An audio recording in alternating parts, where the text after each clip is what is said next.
చెప్పమ్మా, సంతోషమేనా? దాదాపు 245 రూపాయల టికెట్ నీకు ఉచితంగా వచ్చింది. సంతోషమేనా? ఇప్పుడు రాను పోను అంటే దాదాపు 250 రూపాయలు అయ్యాయి. 500 రూపాయల టికెట్ రాను పోను. సంతోషమేనా? సీఎం గారికి ఏం చెప్తావు? చంద్రబాబు గారికి సంతోషం అని చెప్తావు. సో ఈ పథకం ద్వారా అంటే మీ అందరికి ఉపయోగమే కమ్మా. ఏదైనా ఊర్లో ఎప్పుడైనా రావాలన్నా, హాస్పిటల్కి చూపించుకోవాలన్నా సంతోషమేనా?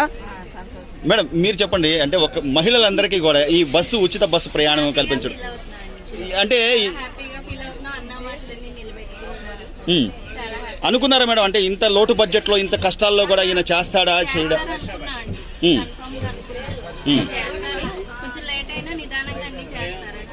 సో అంటే ఉద్యోగాలు చేసే మహిళలకు కానివ్వండి, లేకపోతే ఏదైనా కొద్ది పని మీద వెళ్ళే వాళ్ళకి కానీ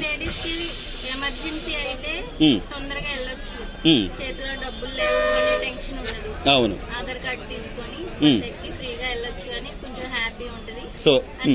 సో అత్యవసరమైనప్పుడు అంటే మనం ఇదే సరదాగా వెళ్ళి వచ్చేది కాదు కదా, మన అవసరాన్ని బట్టి వెళ్తుంటాం తప్ప.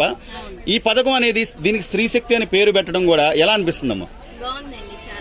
సీఎం గారికి ఏం చెప్తారు మీరు? రైట్. అన్ని పథకాలన్నీ వస్తున్నాయా? పిల్లలకి తల్లికి వందనం, పెన్షన్లు, పెద్దవాళ్ళు ఎవరైనా ఉంటే పెన్షన్లు అని కానీ సంతోషమేనా? Right right.